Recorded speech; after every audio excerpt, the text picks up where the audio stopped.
Please like and subscribe Jessica Datuan Ortiz. Kabanata 721 hanggang 730. Sumigaw ang ilang matatanda, sabay hampas sa saradong higanteng kamay sa ere.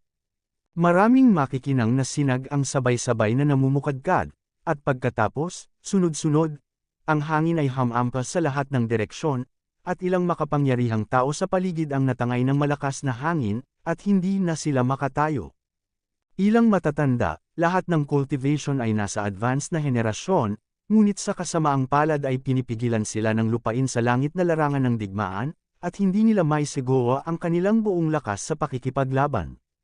Sa sandaling ito, halos sabay-sabay na nagbago ang mga ekspresyon ng mga matatandang ito, at sumambulat sila na may malaking subaw ng dugo. Ang lakas ng pakikipaglaban ni Sima Shingkong ay tunay na nakakatakot at hindi pangkaraniwan. Sa pamamagitan ng kapangyarihan ng isang tao, na may pagmamalabos at labis na kapangyarihan, talagang pinigilan niya ang ilang matatanda. Sima, ang mga salita ni Sima Shingkong ay parang kutsilyo na nanunuya sa ilang matatanda. Sima Shingkong, nagtagumpay si Hyo, makikilala kita. Sa Iron-Blooded Holy Land, nakita ng isang henyong disipulo na pinigilan ang matanda, hindi niya napigil ang tumalon at suntukin si Sima Starry Sky. Hindi man lang tumangala si Sima sa mabituing langit. Diretso niya itong binaril gamit ang palad, at biglang, umihip ang malakas na hangin sa lupa at direktang tumama sa dibdib nitong may dugong bakal na henyong Holy Land, na may dugong bakal na Holy Land Genius, umiikot. Lumipad siya palabas, bumagsak ng husto sa lupa, at agad na nawalan ng malay. Isang bangkus ng basura, maglakas loob na magpanggap na hamanin ang young master na ito. Hindi man lang tiningnan ni Sima Shingkong ang mahinang henyo ng banal na lupang may dugo, at hakbang-hakbang na naglakad patungo kina Yu Chengfeng, Xu Feihu, Tai Hengjiang at iba pa. Sima ang hangin ay naging napakahina. Ang mga matatandang ito ay nagtinginan sa isa't isa sa takot. Paano naging napakalakas ng Sima Shingkong na ito? Natatakot ako na hindi ito mas mahina kaysa sa mga ninuno na puro dugo ng dayuhang lahi. Sima, ang iilan sa inyo na basura, magkasama, hindi sila ang kalaban ng young master na ito. Hindi ko talaga alam kung anong silbi mo pa sa paghawak nitong formation center. Huling tanong ng young master na ito, ibinibigay mo ba ang formation na ito? Control ng hub, panipi. Lumapit si Sima Shingkong sa mga matatanda at nagtanong sa malamig na boses. Huwag mo nang isipin yun. Si Elder Yu Chengfeng ay naglabas ng dalawang salita ng may kahirapan. Ang kontrol sa pormasayo na ito ay masyadong mahalaga, at imposibleng ibigay ito kung may sasabihin sila. Kahit na sila ay namatay, hindi nila maaaring hayaan ang kontrol sa pagbuo na ito ay mahulog sa mga kamay ng pamilya Sima. Si Sima Shingkong ay nagpakita ng bakas ng galit sa kanyang mukha at bumigkas ng mahinang boses, hindi ko alam kung ano ang itataguyod. Kung ganoon ang kaso, mamatay ka na lang. Pagkatapos magsalita, ibinuko ni Sima Shingkong ang kanyang bibig at dumura ng makapal na puting gas, na direktang tumama kay Elder Yu Chengfeng. Bitik, sunod-sunod na pinatunog ni Elder Yu Chengfeng ang hindi mabilang na mga sirang buto, at ang buong tao ay lumipad ng pabaligtad, nagwiwisik ng malaking ulan ng dugo sa hangin, at pagkatapos ay itinanim niya ng matatag sa lupa, alam ang kanyang buhay o kamatayan. Lao Yu, si Tai Hengjiang, Xu Feihu at iba pang matatanda ay umungal at tumingin kay Sima Shingkong na may walang katapusang galit at puot. Sa panahong ito, maraming matatanda tulad ni Tai Hengjiang, Xu Feihu, Yu Chengfeng, at iba pa ang magkasamang nalabanan ang kaaway. Nagkaroon sila ng malalim na pagkakaibigan, parang magkapatid. Ngayon, nakita si Yu Chengfeng na binugbog hanggang mamatay ni Sima Shingkong, isa ang lahat ng mga saloobin ng kawalan ng pag-asa ay naruroon. Sima, pagkatapos magsalita, si Sima, Hoy! Sa sandaling ito, lumipad ang isang lilang liwanag at direktang winasak ang pagsabog ng hangin mula sa mabituing kalangitan ng Sima, na nagligtas kay Elder Xu Feihu. Sino yun? Tumingin si Sima Shingkong sa direksyon kung saan lumilipad si Zimang, at nakita niya ang isang taong lumilitaw sa hindi kalayuan na may malamig na tingin sa kanyang mga mata, nakatingin sa kanya. Shen Lei. Nakilala ni Sima Shingkong ang figure na nagpakawala ng pag-atake sa isang sulyap, at ito ay si Chen Lei. Bagaman nakita ni Sima Shingkong si Chen Lei sa unang pagkakataon, bago dumating, ang pangalan ni Chen Lei ay narinig ng maraming beses sa mga tainga ni Sima Shingkong. Sa pagkakataong ito nang dumating siya sa Sky Battlefield, ang unang babala ni Sima Yong ay hayaan si Sima Shingkong na mag-ingat kay Chen Lei. Sa makatuwid, nakilala ni Sima Shingkong si Chen Lei sa unang pagkakataon matapos siyang makita. Si Chen Lei ang dumating. Isinara ni Chen Lei ang pagtatanim ng ilang araw at sa wakas ay gumaling mula sa mga nakatagong sugat sa kanyang katawan, pagkatapos ay umalis siya. Kaya lang pagkalabas ng customs, naramdaman ni Chen Lei ang pagbabago sa diguling, at marami pang tao, lahat sila ay hindi mahina. Noong una, inakala ni Chen Lei kung saan nagmula ang mga reinforcement, ngunit nang maglaon, naramdaman niyang ang mga tropang ito ay talagang laban sa orihinal na Legion, at napagtanto niyang may mali. Pagkatapos noon, nais ni Chen Lei na maghanap ng ilang matatanda upang malaman ang tungkol sa sitwasyon, ngunit pagdating sa tirahan ng Elder, pagkatapos magtanong, nalaman nilang wala ang mga Elder dito, ngunit pumunta sila sa control area ng Formation Hub. Nandito si Chen Lei, saka lang dumating ang lahat. Kaya lang nung sumugod si Chen Lei, medyo late na. Hindi niya nailigtas si Elder Yu Chengfeng, kaya nailigtas lang niya si Xu Feiho sa tamang panahon. Sino ka? Kilala ni Sima Shingkong si Chen Lei, ngunit hindi kilala ni Chen Lei si Sima Shingkong. Gayunpaman, hindi nito napigilan si Chen Lei na magkaroon ng layuning pumatay kay Sima Shingkong. Si Sima Shingkong ay napakahusay na hindi niya papatayin ang mga dayuhang lahi, ngunit sa halip ay kumilos sa ilang matatanda. Talagang scapegoat si Chen Lei. Sa ganoong sitwasyon, hindi handa si Chen Lei na magpakita ng awa sa gayong tao. May young master Sima Shingkong. Nang makita ang tanong ni Chen Lei, iniulat ni Sima Shingkong ang kanyang sarili sa kanyang pamilya. Pagkatapos, sinulyapan niya si Chen Lei at sinabing, Chen Lei, nabalitaan ko na maraming beses kang gumawa ng malalaking kontribusyon, at sinabi mong wala kang ginawa sa pagbagsak na ito. Kung ganoon, inuutusan ka ni Master Benhania, hayaan ang mga taong ito, at ibigay ang kontrol ng sentro ng Overthrown Formation sa Young Master na ito. Panipi. Bagamat si Sima, ngumisi si Chen Lei matapos marinig ang mga salita ni Sima Shingkong. Ang Sima Shingkong na ito ay tunay na mayabang at mayabang. Akala talaga niya ito ang kanyang pamilyang Sima. Maaari ba niyang hayaan siyang magbigay ng utos? Sinabi ni Chen Lei, Sima. Tumawa si Sima Shingkong matapos marinig ang mga salita ni Chen Lei, na para bang narinig niya ang pinakanakakatawang biro sa mundo. Kabanata 722, Unang Retreat na may isang punch.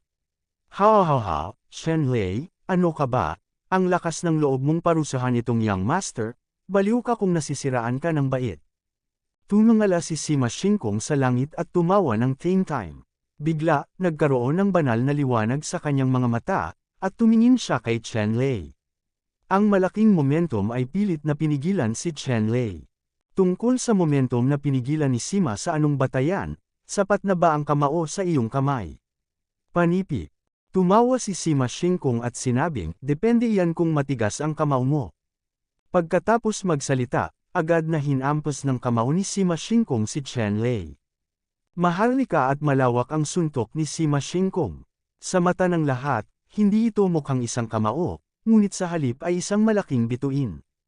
Ang kamao na ito, tulad ng isang bituin, ay pinisil ang buong kalangitan, at sa walang katulad na momentum, dinurog ito. Sa pagtingin sa kamao na tumama sa buong board, winigayway ni Chen Lei ang kanyang kamao upang salubungin ito, at si Xuanwu Beidou Shenquan, na sinamahan ng isang kritikal na strike na 20 beses ang kritikal na strike, hinampas ito sa isang iglap. Boom! Sa isang malakas na ingay, ang malaking marka ng kamao na ito na parang bituin ay direktang dinurog ni Chen Lei. Pagkatapos, ang walang hangganang kamao ni Chen Lei ay hamampas sa braso ni Sima Shingkong. Napakalakas, diretsyong naging pulbo si Sheikh Sima Shingkong. Gayunpaman, si Sima Shingkong ay talagang karapat-dapat na maging pinakamataas na henyo ng pamilya Sima. Maraming acupuncture point sa buong katawan niya ang biglang kuminang ng maliwanag. Sa bawat butas ng acupuncture, tila may mga bituin na umiikot, namumukadkad sa walang katapusang liwanag ng bituin, mahigpit na yamakap sa kanya binabantayan ng kanyang mga laman loob. Gayunpaman, talagang napakalakas ng suntok ni Chen Lei. Kahit na sinubukan ni Sima Xingkong ang kanyang makakaya upang matiis ito, ang mga bituin sa kanyang mga butas ng acupuncture ay gumuho ng higit sa kalahati ng unang pagkakataon, at si Sima Xingkong ay sumabog ng sunod-sunod. Pagkatapos ng pamumulaklak ng isa-isa, ang buong tao ay dinurog ni Chen Lei sa isang iglap. Chen Lei, tatandaan kita. Biglang sumabog ang katawan ni Sima Xingkong at naging liwanag ng bituin, naglaho, nag-iwan lamang ng napakalupit at malupit na salita sa hangin. Talagang hindi inaasahan ni Sima Xingkong na siya mismo ay hindi makayanan ang suntok ni Chen Lei, at dumanas ng napakalaking kawalan. Si Sima Xingkong, na labis na nagsisi sa kanyang buhay, ay naisip ang tumakas sa unang pagkakataon, kaya tuwirang ginamit niya ang lihim na pamamaraan ng pagtakas ng pamilya Sima at tuluyang nawala. Sa sandaling ito, ang 12-12 ng mga mahuhusay na teenager na sumunod kay Sima Xingkong ay nagkatinginan, hindi alam kung dapat silang tumakas o manatili. Pagsamahin ang mga taong ito. Sa pamamagitan ng pagwagayway ng kanyang kamay, direktang tinataka ni Chen Lei ang lakas ng 12-12 ng mga mahuhusay na kabataang ito, na ginawa silang walang kwentang mga tao. Matapos marinig ang mga salita ni Chen Lei, ilang mga gwardya sa paligid niya ang lumitaw na parang mga lobo at tigre, iginapos ang 12-12 ng mga mahuhusay na teenager na ito, at maingat na binantayan sila. Sa sandaling ito, nakita ni Chen Lei ang isang storage ring sa lupa, na naglalabas ng nakakasilaw na liwanag ng bituin. Ang singsing na imbaka na ito ay patuloy na nanginginig sa lupa, at biglang lumipad sa kalangitan, at halos madulas at nakatakas. Saan pupunta? Nagpakawala si Chen Lei ng mahinang boses, at isang grupo ng hangin ang bumaril, naging isang higanteng kamay, na nakakulong sa storage ring. Ang storage ring na ito ay isinuot ni Sima Xingkong. Gayunpaman, nang lumaban kay Chen Lei, ang braso ni Sima Xingkong ay direktang nayanig sa dugo at putik. Ang storage ring na ito ay natural ding nahulog. Pababa. Si Sima Xingkong ay natakot kay Chen Lei, at siya ay tumakas sa unang pagkakataon, ngunit nakalimutan niya ang kanyang mahalagang singsing sa imbaka ng buhay. Hanggang sa tumakas siya sa isang ligtas na lugar ay naalala ni Sima Xingkong na ang storage ring sa kanyang kamay ay nawala, at mabilis niyang ginamit ang kapangyarihan ng Divine Consciousness para ipatawag ang storage ring na ito pabalik. Nakakalungkot lang, paanong madaling hinayaan ni Chen Lei na magtagumpay si Sima Xingkong, direktang supilan siya ng kapangyarihan ng Xinggang, at pagkatapos, maraming Diyos ang naging matalas na espada, pinutol ang storage ring na ito, at si Sima. Naputol ang lahat ng natitirang marka dito. Naramdaman lamang ni Sima Xingkong na naputol ang koneksyon sa pagitan niya at ng storage ring, at ang kanyang mukha ay pumuti, at bumubula siya ng isang subaw ng dugo na may wow na ekspresyon. Lubhang mapotla ang mukha ni Sima Xingkong, at sa parehong oras ay labis siyang naduraj ng puso. Dapat mong malaman na sa kanyang imbakan singsing namamalagi ang lahat ng kanyang kayamanan. Ang pag-iisip lamang tungkol sa iba't ibang mga henyo at kayamanan sa loob ay makaramdam na siya ng pagpapakamatay. Chen Lei, nalutas na ang puot na ito, hintayin natin. Napakahina ni Sima Xingkong na naging liwanag at tumakas patungo sa base camp kung saan naroon si Sima Yong. Para naman kay Chen Lei, matapos pindutin ang storage ring ni Sima Xingkong, tumingin siya sa ilang matatanda. Sa oras na ito, ang ugali ng nakatatandang si Yu Chengfeng Rouyusi ay inaatake lamang ng aura ng Sima Xingkong Gang. Halos lahat ng kanyang panloob na organo at anim na tiyan ay naging pulbus, at ang kanyang mga sugat ay lubhang malala. Kahit na malubha ang pinsala, hindi ito nawawalan ng pag-asa. Unang na-diagnose at ginamo ni Chen Lei si Elder Yu, maingat na sinuri ang sugat, at naglagay ng gayuma sa bibig ni Elder Yu, na unang nagsuspine sa buhay ni Elder Yu. Pagkatapos noon, uminom si Chen Lei ng napakahusay na gamot sa pagpapagaling. Ang pill cloud level healing pill na ito ay nagpapalabas ng nakakalasing na aroma. Hindi mabilang na mga ulap ng tableta ang gamulong 3 pulgada sa itaas niya, at ang amoy ng gamot ay mabango. Ang mga ordinaryong tabletas, para sa malubhang pinsala ni Elder Yu, ay natural na hindi gumagana. Ngunit ang pill cloud level na healing pill ay napakabisa pa rin na inilagay ang pill na ito sa bibig ni Elder Yu. Ang pinsala sa katawan ni Elder Yu ay agad na gumaling, at ang buong tao ay nakabawi din sa kanyang katinuan, dahan-daang iminulat ang kanyang mga mata. Matapos simulat ni Elder Yu ang kanyang mga mata, ang unang taong nakita niya ay si Chen Lei, at mabilis niyang sinabi, "Chen Lei, huwag hayaang si Sima Xingkong at ang iba pa ay makabisado sa pagbuo." Matapos idilat ni Elder Yu ang kanyang mga mata, ang agarang reaksyon ay hindi ang kanyang sariling pinsala, ngunit ang pangkalahatang sitwasyon sa dig-uling. Ang kanyang damdamin ng integridad ay kahanga-hanga. Ngumiti si Chen Lei at nagsabi, "Elder Yu, huwag kang mag-alala, si Sima Xingkong ay natalo at nakatakas sa akin. Hindi nila makokontrol ang porma sayon na ito." Nakahinga ng maluwag si Elder Yu. Pagkatapos, naramdaman niya ang kapangyarihang panggamot na dumadaloy sa katawan. Sa tuwing umaagos ang gamot, sobrang komportable ang pakiramdam niya, alam na tiyak na uminom siya ng elixir na lumalaban sa langit. Kung hindi, walang ganoong epektong panggamot. Nagtanong si Yu Chengfeng, "Chen Lei, iniligtas mo ako?" Sinabi ni Chen Lei, "Oo, ang isang tableta ay isang tableta lamang, hindi sapat." Sinabi ni Elder Yu Chengfeng, "Chen Lei, para sa iyo, ito ay isang tableta lamang, ngunit ito ay buhay para sa akin. Malaki ang utang ko sa iyo." Alam din ni Chen Lei na si Yu Chengfeng ay isang napaka-prinsipyong tao sa paglipas ng mga taon. Hindi na lang niya binanggit ang bagay na ito, ngunit sinabi, ilang matatanda, itong si Sima Yong at iba pa, ang pumasok sa Emperor Ridge na ito, sa halip na magbigay ng kaunting tulong, ito ay isang malaking nakatagong panganib. Dapat tayong makahanap ng paraan upang malutas ang problemang ito. Panipik. Kabanata 723. Ilang matatanda ang bumantong hininga matapos marinig ang mga salita ni Chen Lei. Ang 8 lands of the Profound Realm ay ganito. May mga labanan sa lahat ng dako. Walang pagkakasundo sa pagitan ng 8 kontinente. May kanya-kanya silang iniisip, kahit alam nila ang pananalaki ng mga dayuhang lahi, kinakaharap nila ang krisis ng pagpuksa, walang sinuman ang maaaring magtulungan upang harapin ang krisis. Ang mga ganoong bagay ay ginawa sa Profound Realm sa loob ng 10,000, daan-daang libong taon, at walang sinuman ang ganap na nakalutas sa gayong mga hindi pagkakaunawaan. Sa katunayan, kung ang 8 kontinente ng Profound Realm ay maaaring makiisa sa labas ng mundo, ang mga dayuhan na lahi ay maaaring walang gaanong kalamangan. Sayang lang at walang makakagawa sa buong 8 Lost Profound Region na magtulungan. Sa makatuwid, sa mga taong ito, ang 8 Lost Profound Territory ay natupok sa loob.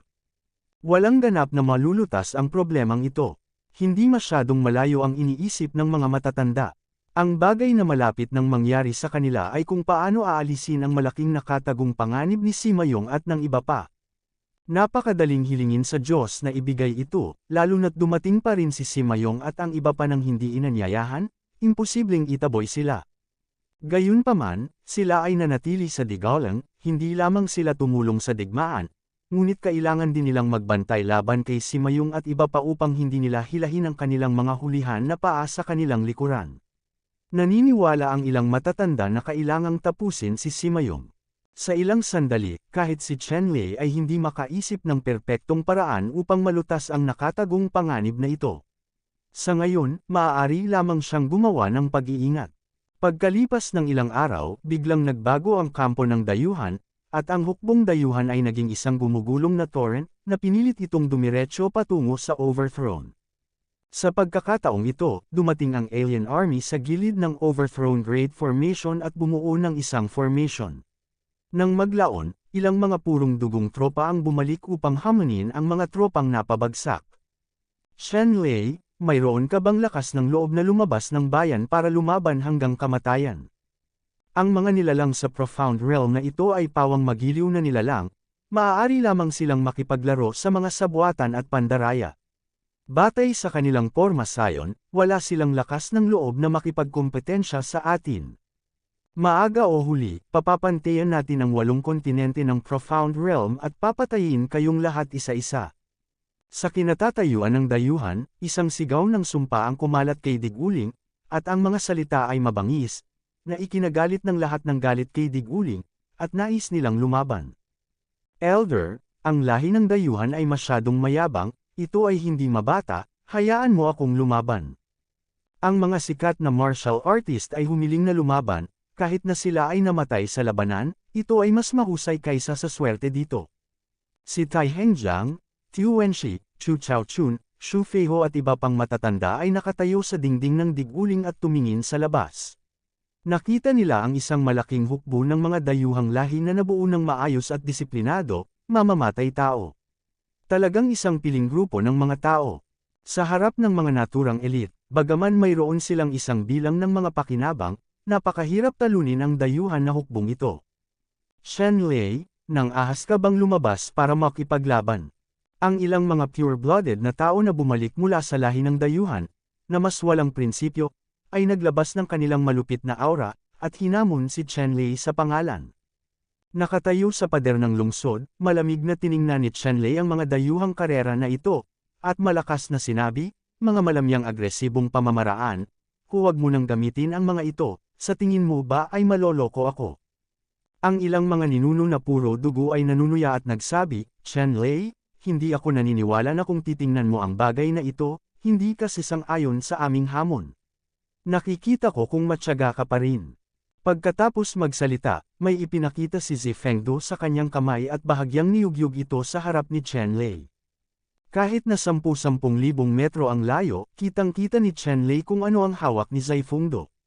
Nang makita niya ito, agad siyang nawalan ng katahimikan, at mahigpit na nagtanong, Zifengdo, saan mo nakuha ang bagay na ito? Tumawa si Zifengdo at sinabing, Chen Lei, kung gusto mong malaman ang sagot, sumama ka sa amin. Nang marinig ang sinabi ni Zifengdo, sinabi ni Chen Lei sa ilang elder na aalis na siya. Chen Lei, bakit ka nasasabik at nawawalan ng lakas? Siguradong naglagay sila ng bitag para ma-target ka. Hindi mapigilan ni Elder Chu Chaochun na ipaalala sa kanya na gustong habulin ni Chen Lei ang kalaban. Sinabi ni Chen Lei, Elder Chu, alam ko ang iyong kabaitan, ngunit kailangan kong lumabas para malaman. Ang nasa kamay ni Zifengdo ay ang personal na jade pendant ng aking ama, na personal kong pinino. Kung hindi ako komportable na unawain ito, ang problemang ito. Don't worry, ako na ang bahala sa sarili ko. Itong Guling Emperor ay nakasalalay sa iyo. Hanggat ginagamit mo ang kapangyarihan ng pagbuo at hindi kumikilos ng padalos-dalos, walang paraan para sa dayuhan na lahi na makalusot sa Guling Emperor. Panipi. Narinig ni Chu Chaochun ang sinabi ni Chen Lei, at hindi na siya hinikayat pa. Kung tutuusin, hindi na niya napigilan ang dahilan ni Chen Lei. Bata pa lamang siya, nakita na niya ang mga personal na gamit ng kanyang ama na nahulog sa kamay ng isang dayuhang lahi. Sa ilalim ng gayong mga kalagayan, kahit na sino ito, sabik siyang mag-imbestiga. Maaliwalas. Oo, pansin mo ang kaligtasan. Pinayuhan ng ilang matatanda si Chen Lei, at pagkatapos ay pinabayaan si Chen Lei. Hindi na makapaghintay si Chen Lei. Lumitaw ang kidlat sa kawalan, isang hakbang 1,000 milya, at 2 hakbang ang direktang nawala sa paningin ng lahat. Si Zifengdo at ang iba pang 5 dalisay na dayuhan ay tila sinasadyang ilayo si Chen Lei mula sa larangan ng digmaan at sa ibang lugar. Kaya naman, mabilis silang lumipad sa harapan nila. Magkaiba ang 5 banda, pero iba ang bilis ng bawat isa. Napakabilis. Natural na alam ni Chen Lei na ang 5 pure-blood alien na ito ay walang magandang intensyon at talagang gusto siyang kabkuban.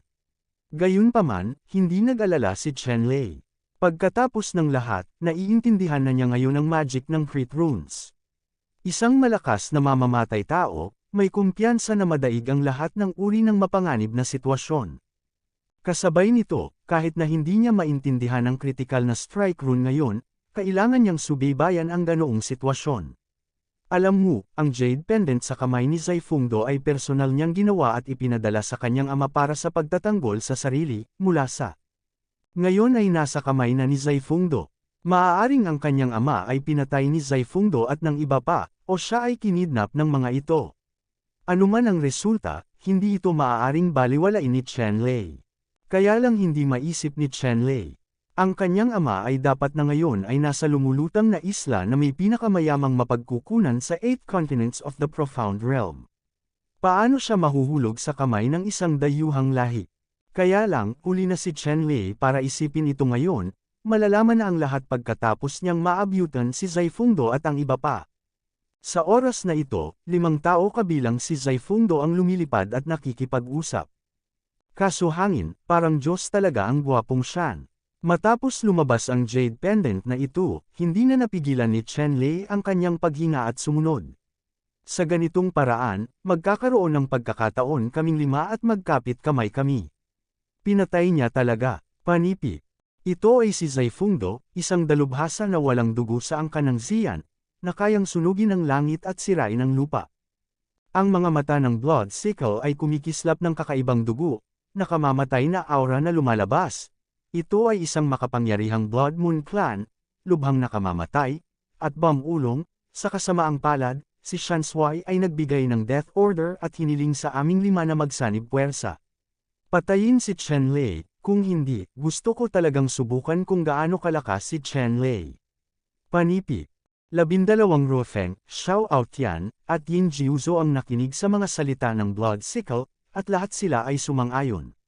5 sa kanila ay purong dugong bumalik, at bawat isa ay may walang katulad na tiwala sa kanilang sariling lakas. Ngayon, hayaan silang magsanib puwersa upang kabkuban at patayin ang sangkatauhan, na masasabing isang insulto sa kanilang lakas. Kabanata 724. Lamang, sa pagkakataong ito ang plano ng aksyon, 12,000 mountains ang nag-utos na mamatay, maging ang 12 Ruofeng at ang iba pa ay nanumpa ng dugo. Sa anumang kaso, hindi nila dapat labanan si Chenlei ng mag-isa, ngunit makipagsanib puwersa sa 5 tao, patayin si Chenlei, kung lalabag ka sa sumpa na ito, ang heavenly punishment ay mawawasak. Ang panunumpa sa dugo na ginawa ng espiritu ng dugo ng mga ninuno ay may malaking kapangyarihang nagbubuklod sa mga dayuhang lahi. Sa makatuwid, kahit na ang 5 pure-blooded returnees ay may puso na iunat ang lakas ni Chenlei ng mag-isa, wala sa kanila ang maglakas loob na gawin ito sa panganib na masira ang panunumpa sa dugo. 5 pure-blood alien ang ginawang 5 streamer. Wala pang 2 oras, daan-daang libong milya na sila mula sa overthrown at dinala si Chenlei sa bitag na itinakda. Pagkatapos noon, huminto ang 5 pure-blood alien at tahimik na naghintay sa pagdating ni Chenlei.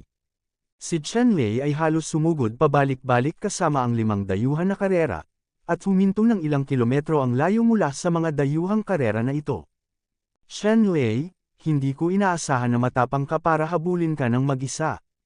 Nakangising sabi ni Zifeng nang makitang hinahabol siya ni Chenlei mag-isa. Stop talking nonsense, dinala mo ako dito, di ba gusto mo lang akong kabkuban?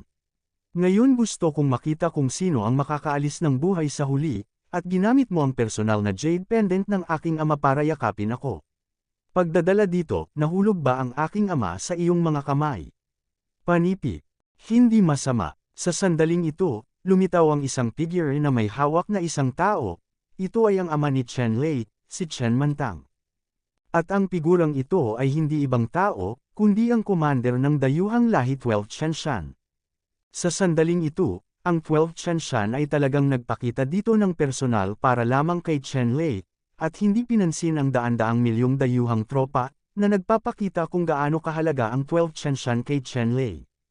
Umabot ang kamalayan ni Chenlei at bumagsak sa kanyang ama, nalaman lamang na ang kanyang ama ay hindi malubhang nasugatan, ngunit siya ay nahimatay lamang, at siya ay gumon. Itinuro ng 12,000 mountains si Chenlei at sinabing, Chenlei, para maakit ka, masasabi nating kailangan ng malaking lakas at naubos ang maraming resources para mahuli ang iyong ama. Ngayon, kayong dalawang mag-ama, dito kayo mamamatay. Ayon sa lahi ng tao, isa rin itong uri ng reunion.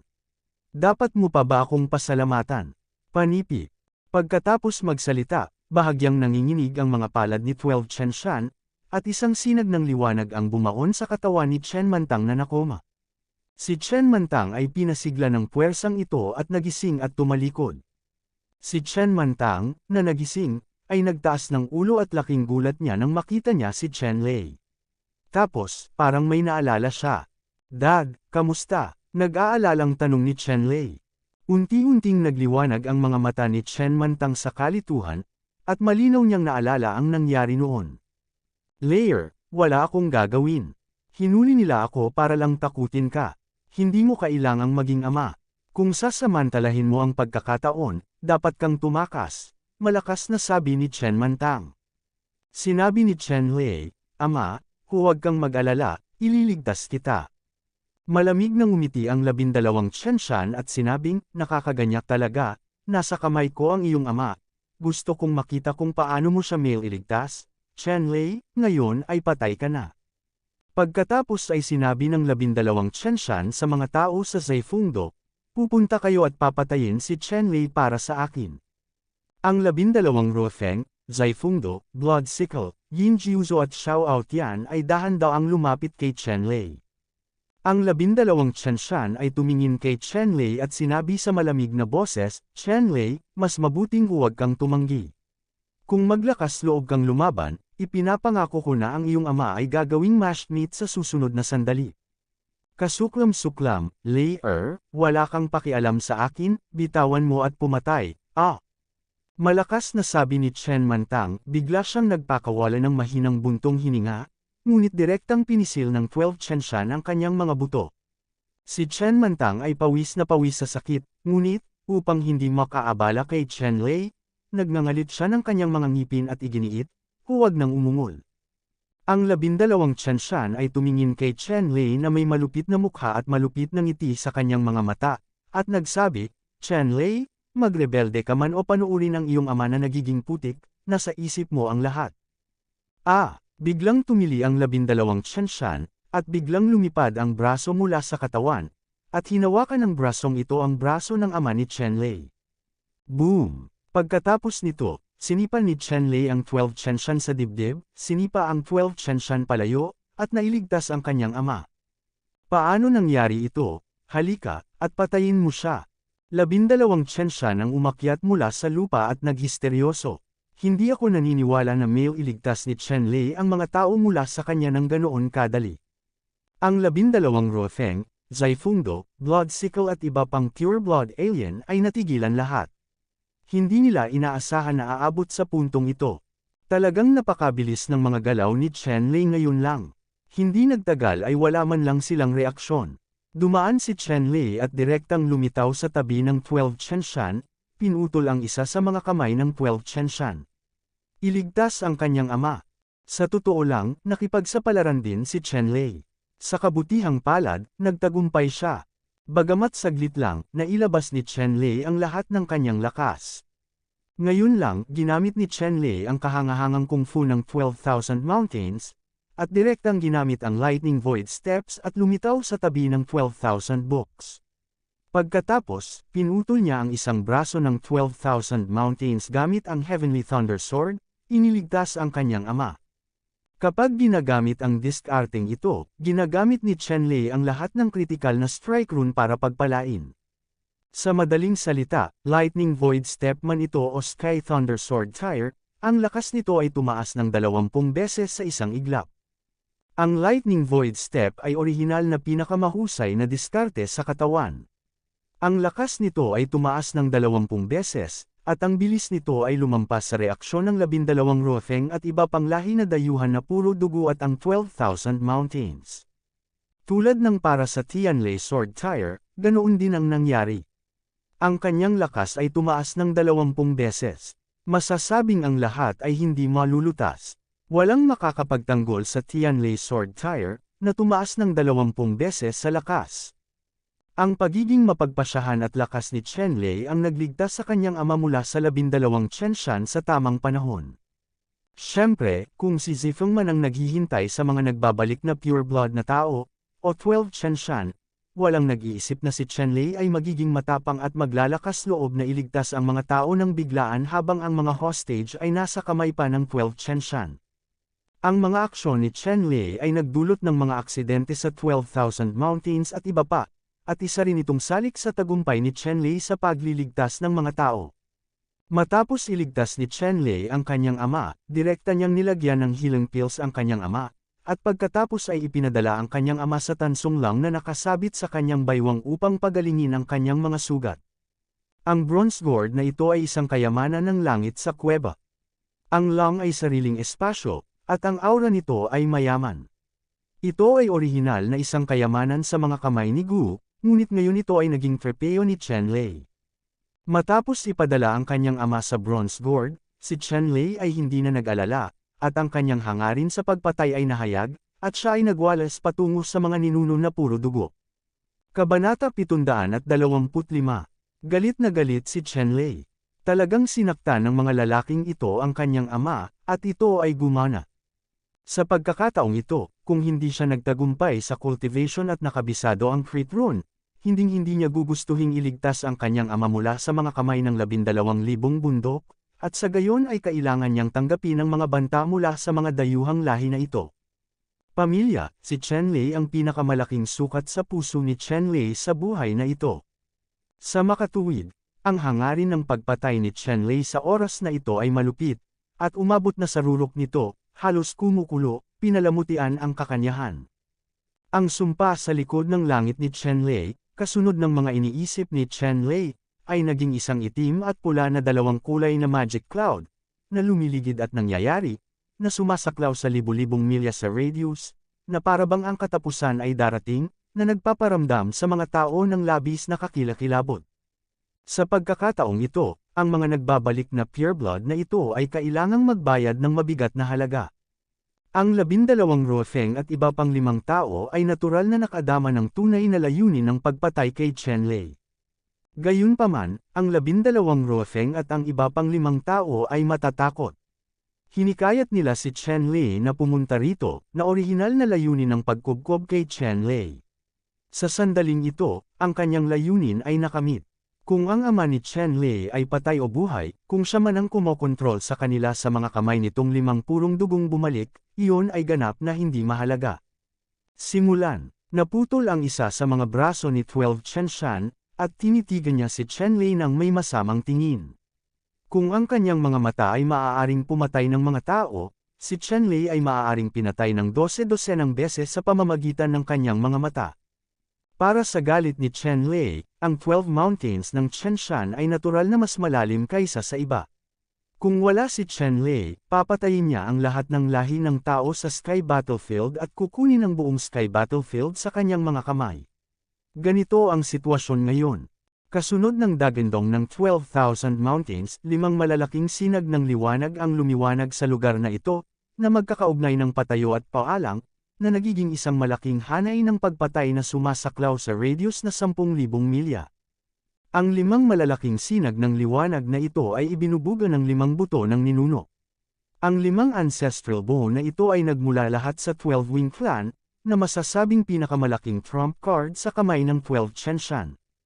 At sa pagkakataong ito, direktang ginamit ng 12 Chen Shan ang pinakamalaking whole card sa kanyang kamay para bumuo ng kill array, para lang kabkuban si Chen Lei ng mag-isa. Makikita kung gaano determinado ang 12 Chen Shan na patayin si Chen Lei. Kasama ang hanay ng pagpatay, isang hindi nakikitang pamimilit ang mahigpit na nakalok kay Chen Lei, na tiyak na layunin ng pagpatay na natipon ng malaking hanay. Hinarap ni Chen Lei ang pamatay na porma sayon na ito nang walang takot. Dahil naglakas loob siyang pumunta rito, handa na siyang harapin ito. Direkta niyang isinakripisyo ang Sky Swallowing Bowl at Xuan Wukar Apace, sinuspinde sa itaas ng kanyang ulo, at ikinulong ang kanyang sarili. Maging ligtas. Ang Sky Swallowing Bowl at Xuan Wukar Apace ay ang dalawang pinakamalakas na nagtatanggol na kayamanan sa kanyang mga kamay sa kasalukuyan. Naniniwala si Chen Lei na sa dalawang kayamanang ito, mapoprotektahan niya ang kanyang kaligtasan at madadaanan niya ang bawat dragon pool at pugad ng tigre. Pare, hindi mo kailangang gamitin ang kapangyarihan ng isang malaking hukbo para pumatay. Hihintayin ko ang ilang tao na magsanib puwersa para patayin siya. Pinapatay ng buto ng ninuno na ito ang hanay, at ito ay lubhang kapaki-pakinabang. Hindi mo dapat madaling sayangin ito kay Chen Lei. Panipi. Malakas na sabi ni 12 Ruofeng sa kanyang ama na 12 Chen Shan. 12 Chen Shan nodded at nagsabi, "Okay, sisirain ko ang formation, para lang mapigilan si Chen Lei na makatakas." Ngayon, naging pagong na siya sa urn. Kaya mong barilin ng buong lakas para patayin siya. Ang ancestral formation na ito, ang 12,000 mountains ay may iba pang gamit. Kung ito ay masisira at masasayang kay Chen Lei, makakaapekto ito sa kanyang plano. Sa makatuwid, ito ay lamang ang pag-activate ng ancestral formation na ito. Ang bahagi ng kapangyarihan ay pangunahin upang bitag si Chen-Lei. Tungkol sa pagpugot ng ulo ni Chen-Lei, kailangan pa niyang umasa sa 12 Rofeng at sa 5 purong dugong tao na bumalik. Sa mata ng 12 Chenshan, gaano man kalakas si Chen-Lei, imposibleng magsanib puwersa ang 5 pure blood returnees. 12 Rofeng at 5 iba pang tao, na naghiwalay sa 5 direksyon, naging 5 daluyan ng liwanag ng sabay-sabay, at hamampas patungo kay Chen-Lei. Ang 5 pure-blooded na bumalik ay agad na gumamit ng kanilang buong lakas sa sandaling kumilos sila, dahil alam na nila ang lakas ni Chen-Lei at ilang mga pansamantalang pamamaraan ay walang silbi kay Chen-Lei, kaya nang barilin nila ito, sila ay isang mamamatay. Sa likod ng 12 Rofeng, isang malaking 12 pakpak na sinaunang ninuno ang lumitaw. Isa itong bakas ng dugo sa dugong ninuno na pinaganya niya. Ang mga sinaunang multo ng ninuno na ito, tulad ng mga Diyos at demonyo, ay may malamig na mga mata na nakatingin kay Chen-Lei ng malapitan. Sa likod ng karit ng dugo, may malaking blood moon na nakasabit, ang dugo ay parang walisin, naglalabas ng malakas, at kakaibang hininga. Sa likod ng Zaifundo, mayroong isang lilang dagat ng apoy. Sa gumugulong na mga alon ng apoy, tila may isang napakalaki at mabangis na nilalang na apoy na nakatago. Sa malalaking mata na paminsan-minsan ay lumilitaw sa ibabaw ng dagat, ang mga pagsabog ng bangis ay parang mga ulap sa gabi. Sa likod ng Nine Yin Candle, naroon ang anino ng isang higanteng alakdan, na nagbabadya. Kung hindi mo ito pagmamasdan ng mabuti, hindi mo talaga makikita ang higanteng Scorpion Phantom na ito. Para naman kay Xiao Aotian, may Silver Sirius sa likod niya. Ang Xiaoyu Sirius Phantom na ito ay kasing laki ng bundok at nakatayo sa itaas ng kalangitan, na may pakiramdam ng pagpatay at lamig. Direktang ginamit ng 5 nagbabalik na pure bloods ang kapangyarihan ng ancestral blood at bloodline sa sandaling nabaril nila ang kanilang mga kamay. Ang lugar ay nagniningning at kahanga-hanga, at ang langit at lupa ay tila binalhan ng lahat ng uri ng malupit na pag-iisip, na nagiging isang piraso. Domain talaga. Sa ilalim ng gayong prestihiyo, ang 5 dalisay na dugong ito ay bumalik sa mga ninuno ng may kumpiyansa. Sa ganitong kapaligiran, masasabing ang mga Diyos ay humahadlang sa pagpatay sa mga Diyos at ang mga Buddha ay humahadlang sa pagpatay sa mga Buddha. Walang makakapigil sa kanilang magkasanib na pag-atake. 5 purong dugong dayuhan ang nagsanib puwersa upang ipakita ang isang malakas na porma sayon ng labanan. Bagamat ang set ng battle formations na ito ay hindi kasing kabiga-bighani ng 5 Emperor silang the Heavens Formation, maaari din itong mapataas ng malaki ang kanilang combat power. Para lang sa 5 pure blood returnees na ito, ang cultivation time para sa pagpino sa set ng battle formations ay masyadong maikli para bumuo ng tacit understanding. Bagamat maaari nilang gamitin ang kapangyarihan ng pagbuo ng labanan upang madagdagan ang pinsala ng ilang beses, gusto nila ito ay malayo mula sa imposible na gamitin ng buong kapangyarihan ng pagbuo ng labanan na ito. Gayunpaman, ang ganitong uri ng makapangyarihang pamimilit ay hindi na maaaring labanan ng anumang powerhouse na may parehong antas, hindi bababa sa 5 pure blood returnees na ito ang nag-iisip. Sa oras na ito, natural na wala ng reserbasyon si Chen-Lei. Ang lahat ng mga paraan ng pagpindot sa ilalim ng kahon ay agad na ipinapakita. Ang isang dagat ng Lotuses ay direktang lumitaw sa paligid ng Chen-Lei mula sa manipis na hangin, na sumasaklaw sa isang radius na daan-daang milya. Ang Thunder God na Lotus ay namumukadkad ng husto, ang hindi mabilang na kulog at kidlat ay lumaki mula sa manipis na hangin, at ang paligid na lugar na si Chen-Lei ay agad na naging isang parang kulog, bilyon-bilyong dolyar ang electric snake ay umikot at gumalaw. Ang mangkok na lumulunok sa langit at basalt carapace, bawat isa ay nakabitin sa itaas ng kanilang mga ulo, pinanatili ang tumutulo na tubig na binabantayan ni Chen-Lei, ang mga walang laman na Diyos na kasing laki ng asul na bola ay kumulog, siksikan sa kulog, naglalabas ng mahinang hagom na tunog ito ay nagparamdam sa mga tao, marahas na panginginig. Tianlei Sword Fetus, naging Flood Dragon, lumalangoy pabalik-balik sa Thunder Domain. Ang walang katapusang liwanag ng kulog ay natipon mula sa lahat ng direksyon at direktang pumasok sa Tianlei Sword Fetus. Ang sinaunang makalangit na Thunder Sword Fetus ay naging pambihira, malinaw na parang jade, at ang mga natural na pattern ng kulog ay malinaw na nakikilala, na nagpapakita ng walang katulad na kahusayan. Kasabay nito, mahigit 1,800 lumilipad na espada ang lumipad palabas sa storage ring ni Chen Lei. Ang bawat lumilipad na espada ay boss at nanginginig na parang ito ay espiritual, na bumubuo ng maliliit na kulog. Sound Sword Array. Sa oras na ito, si Chen Lei ay walang kahit katiting na plano na magtago ng pribado. Sa labas ng lahat ng kanyang mga whole card, nagpasya siyang lumaban hanggang kamatayan kasama ang mga nagbabalik na pureblood greats.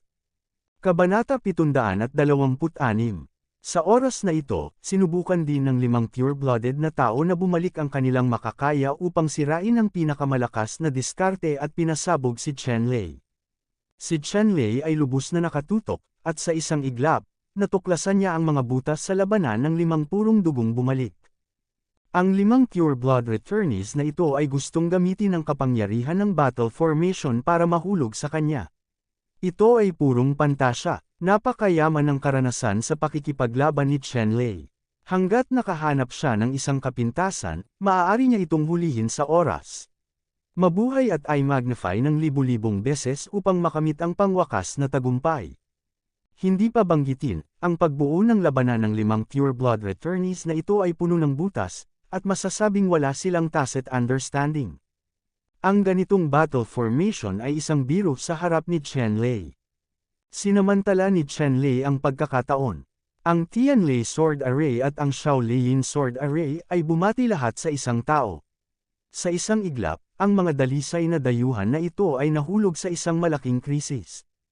Ang dalisay na dugong dayuhan na kinilala ni Chen Lei ay hindi ibang tao, kundi si Yin Jiuzo. Ginamit ni Chen Lei ang kapangyarihan ng Sky Thunder Sword at ang maliit na Thunder Sword Array para direktang palibutan ang grupo ni Yin Jiuzo. At pagkatapos, 20 beses ang kapangyarihan ng Crit Rune ay agad na sumibol. At ang walang hangganang liwanag ng espada ay naging isang malaking The Sword Storm ay pangkalahatan, direktang binalot si Yin Jiuzo kay tuan-tuan.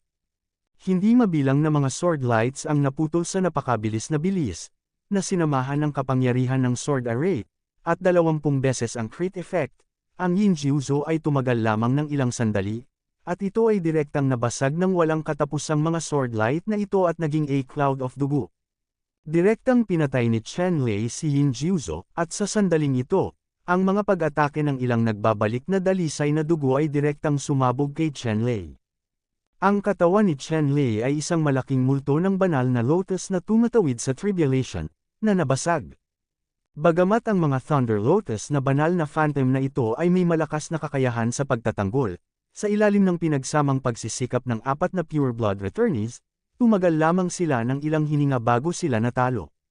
Gayunpaman, ang lakas ng pag-atake na inilabas ng 4 na pure blood returnees ay hamina din ng halos 70%, na nagpapakita kung gaano ka-tyrannical ang defensive power ng Thunder God Lotus Phantom.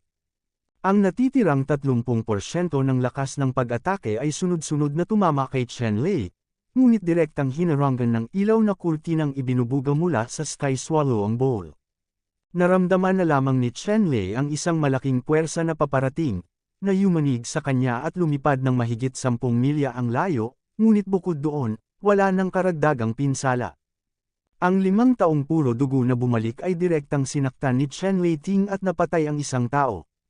Sa sandaling ito, kung 12 Ruofeng, Zaifungdo, Xiao Aotian, o Blood Side, ang bawat isa ay mukhang mahirap makita ang sukdulan. Sa sandaling magkita sila, nasa harapan na nila si Yin Jiuzo at pinugutan ng ulo ni Chen Lei Sheng. Gayunpaman, si Chen Lei mismo, sa ilalim ng kanilang magkasanib na pag-atake, ay hindi man lang nagkamot ng mamantika na balat, na halos naging sanhi ng kanilang lahat na nasugatan, galit. Ito ay sumabog, at ang mga pagkalugi ay masyadong malaki. Nang makita ng 12 tsensya ng eksenang ito, bumuga siya ng isang subaw ng lumang dugo. Akala ko ay magsanib puwersa ang 5 pure blood returnees at tiyak na madali nilang mapapatay si Chen Lei, ngunit sa huli, malinaw niyang naisip na ang pagkakaiba ay 10,000 milya. Bawat pagkawala ng isang ninuno na puro dugo ay parang isang malaking lindol para sa dayuhang lahi. Sa pagkakataong ito, direktang pinatay si Yin Jiuzo, na talagang isang nakamamatay na dagok sa lahi ng Yin Scorpion. Ang tribo ng Alakdan ay hindi naka-recover sa loob ng libu-libong taon. Si Zaifungdo at ang iba pang 4 na puro dugong dayuhan ay umungal sa galit, at ang lilang apoy ay naging malalaking alon, at sila ay bumaha ng direkta patungo kay Chenlei. Sa daan, ang lahat ay naging fly ash, ang disyerto sa ilalim ng kanilang mga paa ay naging isang dagat ng umaalon na magma, na 10,000 milya ang lapad. Ang nakakatakot na lilang apoy na ito ay may nakakatakot na init, at ang walang laman ay nasunog, nakapalibot kay Chenlei tuan-tuan at sinunog siya hanggang sa abo. Kakapatay lang ni Chenlei kay Yin Jiuzo, masasabing sumabog lahat ng lakas niya sa isang iglap. Kahit na ito ay isang paggalaw lamang, ang dami ng enerhiya, espiritual na kaalaman, at iba pa. Kumonsumo ng higit pa kaysa sa karaniwan ay napakalaki pa rin ng libu-libong suntok at 10,000 suntok. Gayunpaman, kapaki-pakinabang din ang ganitong uri ng tagumpay, dahil direkta niyang pinatay ang isang ninuno na walang dugo. Gayunpaman, sa napakahusay na resulta, hindi nasuportahan ni Chenlei ang kanyang sarili, at mahirap para sa kanya na mabawi ang kanyang tunay na lakas sa unang pagkakataon. Ngayon, si Zaifungdo ay nagniningas sa mabangis na apoy, si Chenlei ay walang paraan upang lumaban, umaasa lamang sa magaan na kurtina ng paglunok ng mangkok upang bahagya na matigil ang pag-atake ni Zaifungdo. Sinamantala ang oras upang protektahan ang kanyang sarili sa pamamagitan ng paglunok sa bowl, hiniling ng katawan ni Chenlei Qingdi sa Daojing na umikot kaagad, at ang daan-daang milyong yuan spar sa storage ring ay agad niyang naubos at ang yuan chi dito ay idinagdag sa kanyang katawan. Kasabay nito, ang isang altar ni Yuan Lingay ay walang pag-aalinlangan na lumunok sa kanyang bibig. Sa kanyang dantian na natuyo, ang kapangyarihan ng tunay na ganglion ay mabilis na nakabawi na parang tubig. Gayunpaman, ngayon ang lakas ng Zhongxing dantian ni Chenlei ay masyadong malalim. Imposibleng makabawi sa tugatog sa maikling panahon, kahit na direktang i-extract niya ang yuan chi mula sa daan-daang milyong yuan spar, at kumuha ng 12 ng mga lingyuan liquid na altar ay bumabawi lamang ng humigit kumulang 70% sa ilang paghinga lamang.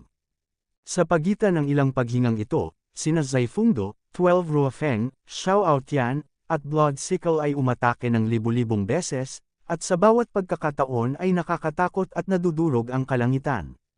Sa ilalim ng gayong kapangyarihan, kahit na ito ay ang Swallowing Bowl, hindi na nito kayang hawakan. May mga bitik sa light curtain.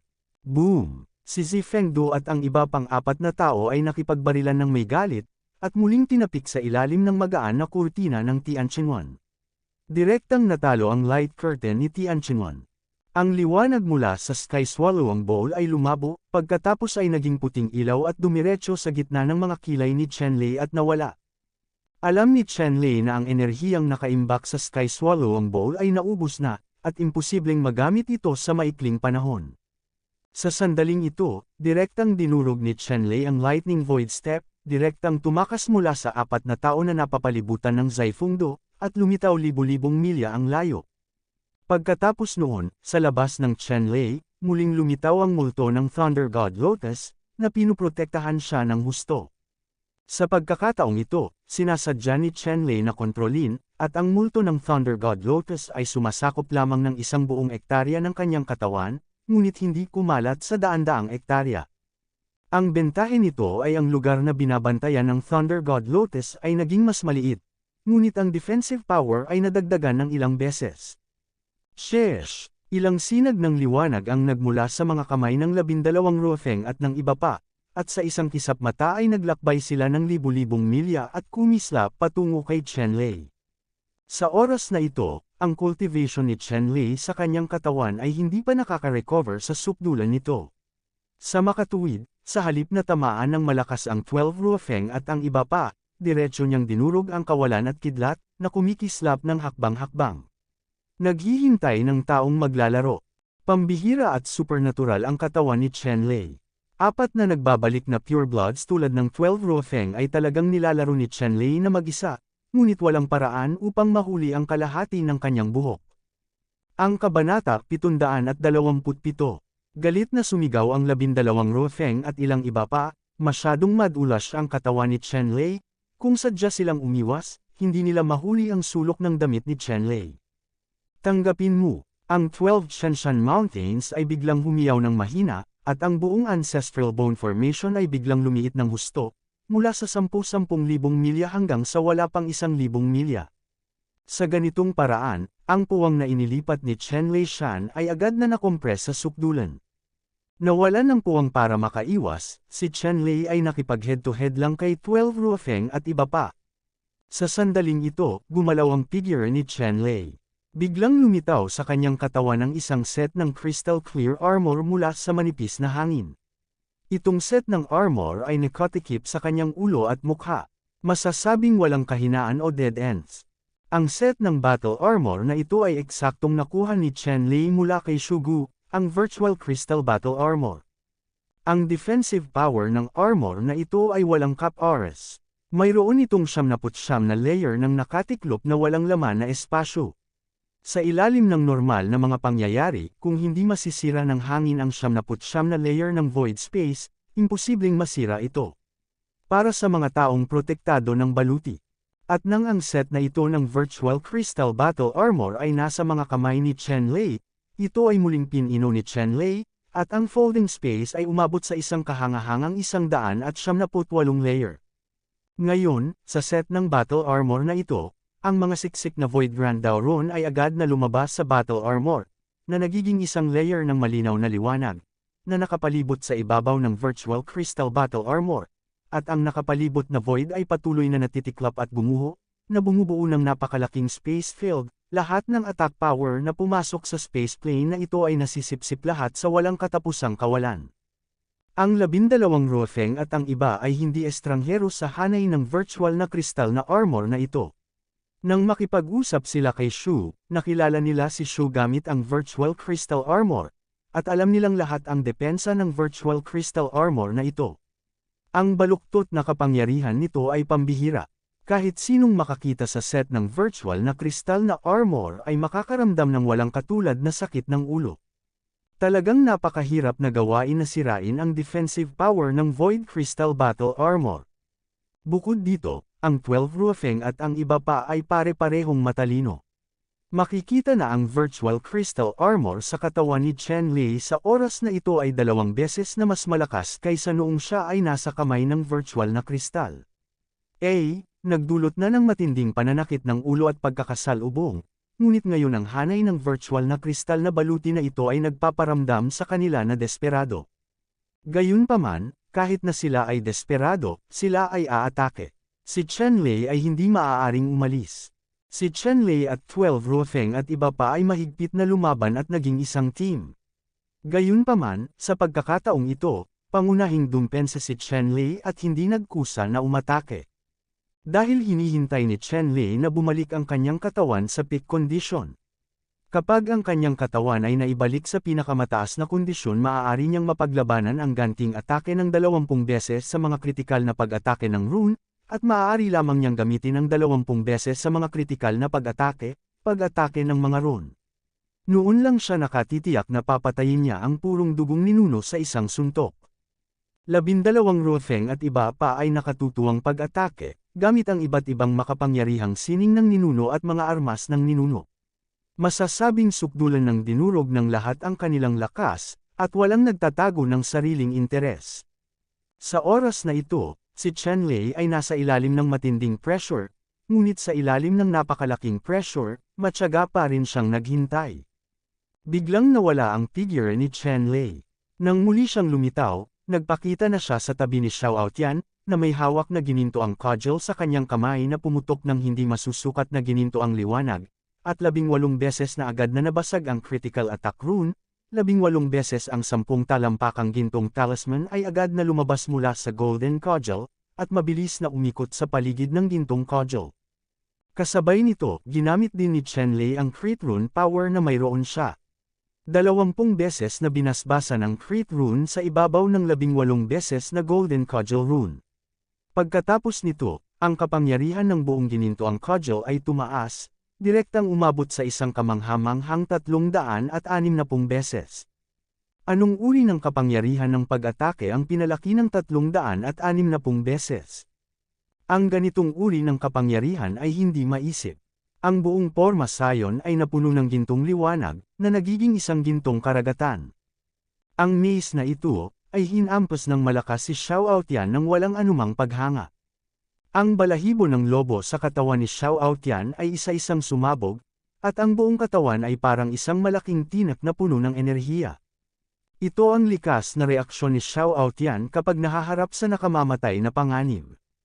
Ibinuko ni Xiao Aotian ang kanyang bibig at agad na inilabas ang isang bilog na buto na kasing puti at bilog ng buwan. Ito ang ninuno ng kanyang angkan at ang kanyang Nagel iligtas buhay na trump card.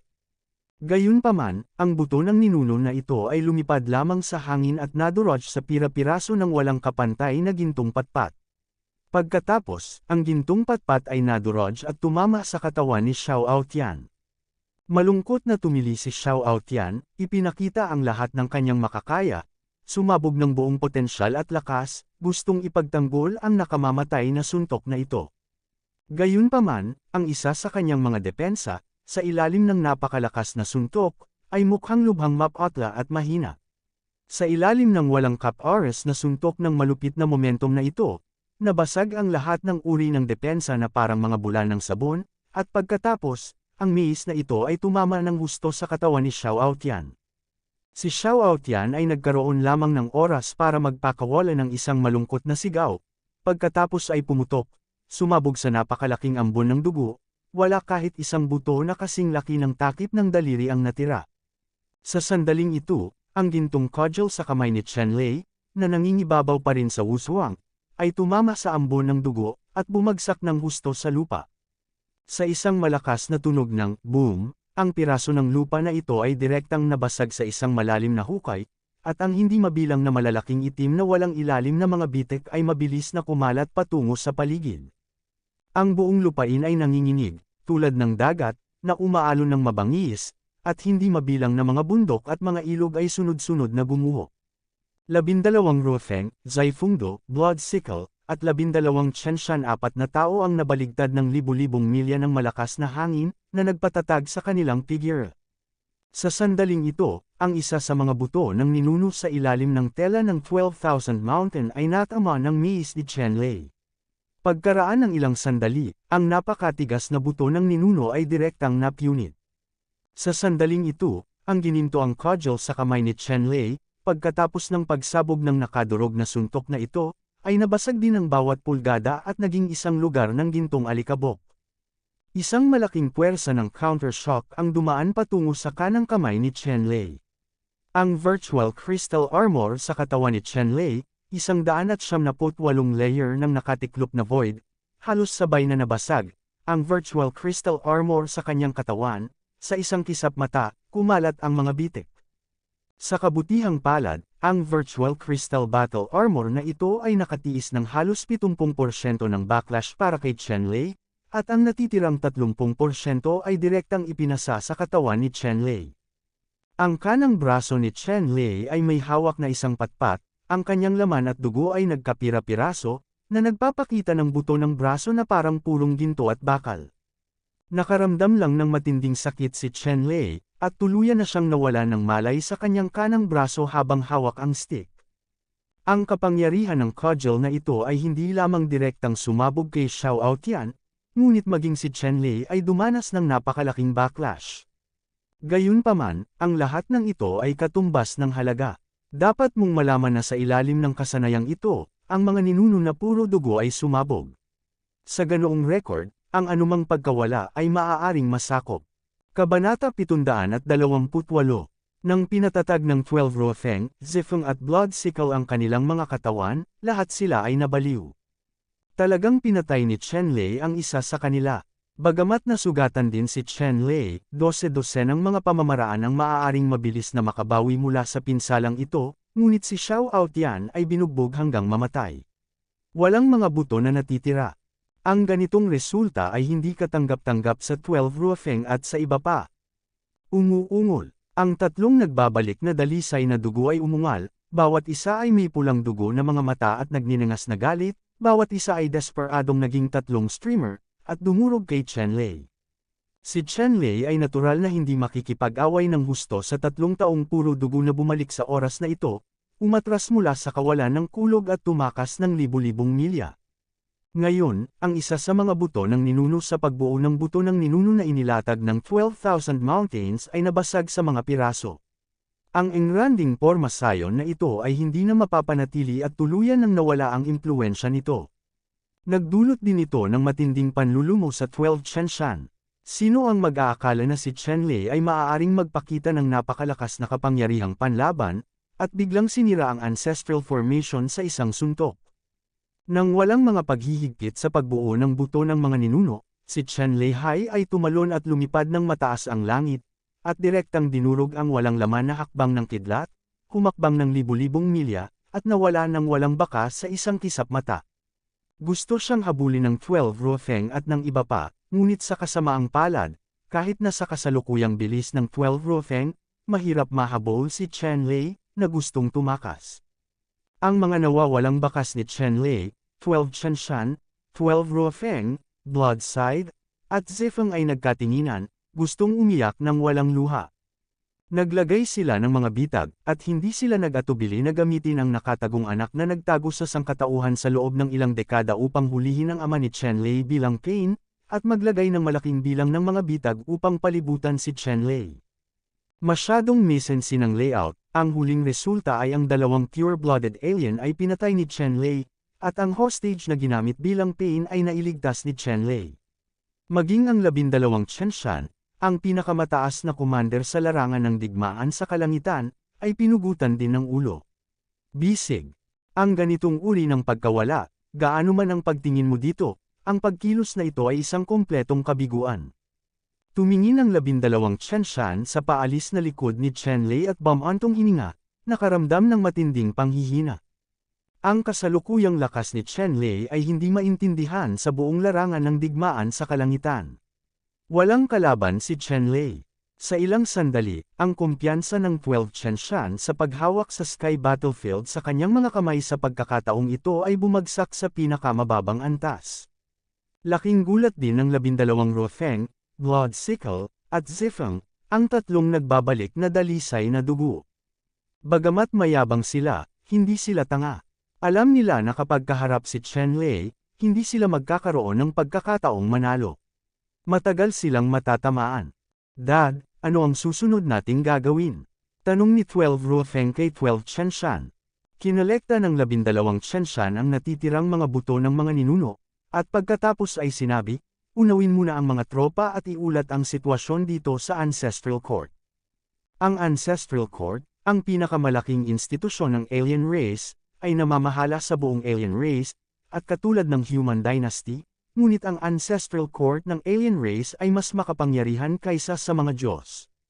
Dapat mong malaman na ang espasyo kung saan matatagpuan ang lahi ng dayuhan ay mas malaki at mas malaki kaysa sa espasyo ng 8 kontinente ng Profound Realm. Sa nakalipas na 10,000 taon, sinakop ng mga dayuhang lahi ang mundo at sinira ang daan-daang mas malakas kaysa sa Profound Realm. Ang mundo ay talagang matatawag na higanti.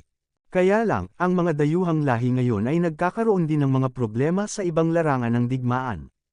Ang isang malaking bilang ng mga tropa ay nakatalaga sa iba pang mga larangan ng digmaan, at ang isang maliit na mundo tulad ng Profound Domain ay hindi karapat-dapat sa pangunahing larangan ng digmaan ng mga dayuhan.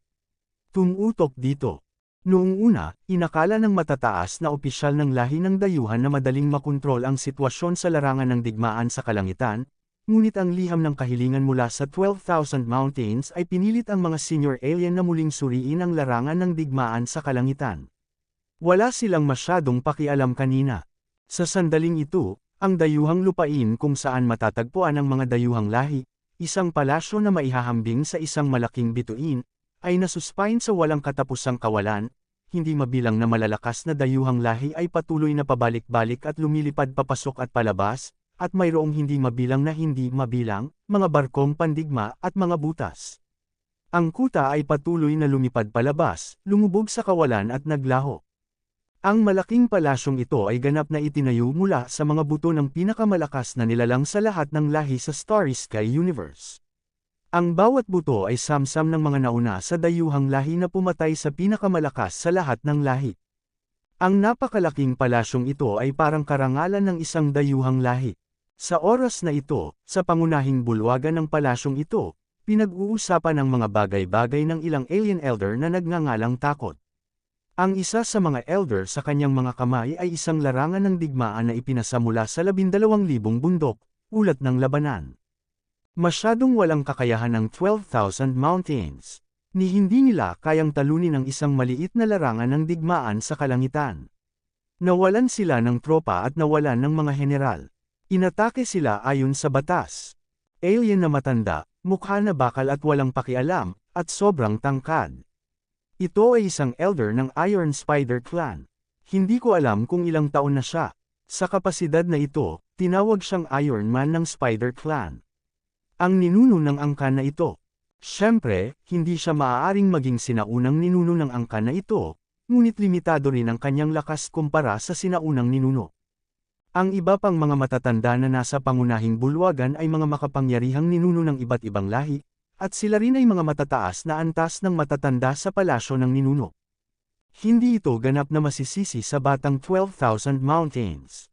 Kahit na ang Profound Realm ay hindi isang malaking mundo, ang kalaliman nito ay napakakaiba. May mga emperador, walang kamatayang mga hari, at mga hayop. Sa madaling salita, maaari itong ituring na isang piraso ng makalangit na pagpapala, kung hindi ay hindi natin kukunin ang Profound Realm sa loob ng daan-daang libong taon. Panipi. Sa bulwagan, may sinabing patas ang isa pang ninuno. Ang pangungusap na ito ay sumasalamin din sa ibang mga ninuno. Ang maliit na mundo ng Profound Domain ay hindi masyadong malaki sa paningin ng mga alien na ninuno, dahil ang Profound Domain ay mayroon lamang 8 maliliit na kontinente at ilang walang laman na lumulutang na isla. Kung ikukumpara sa dayuhang lupain na kanilang kinaroroonan, ito ay higit sa 10,000 beses na mas maliit. Ang ilang mga mundo na 100 beses na mas malakas kaysa sa Profound Realm ay madaling nasakop ng mga ito. Gayunpaman, ito ay isang napakaliit na Profound Realm, sa harap ng mga alien warrior, sa daan-daang libong taon nang hindi sinasalakay. Pababa. Kabilang sa mga ito, nauugnay ito sa katotohanang hindi inilalagay ng Profound Domain ang lahat ng kapangyarihan nito sa Profound Domain, at nauugnay din ito sa pagiging kakaiba ng Profound Domain mismo. Ang dahilan kung bakit maaaring mapanatili ang Profound Realm ay dahil karamihan sa mga hangganan sa pagitan ng Profound Realm at mga dayuhang kaharian ay may ilang uri ng natural o gawa ng tao na mga hangganan. Pinigilan ng paghihigpit na ito ang kapangyarihan ng mga dayuhang lahi.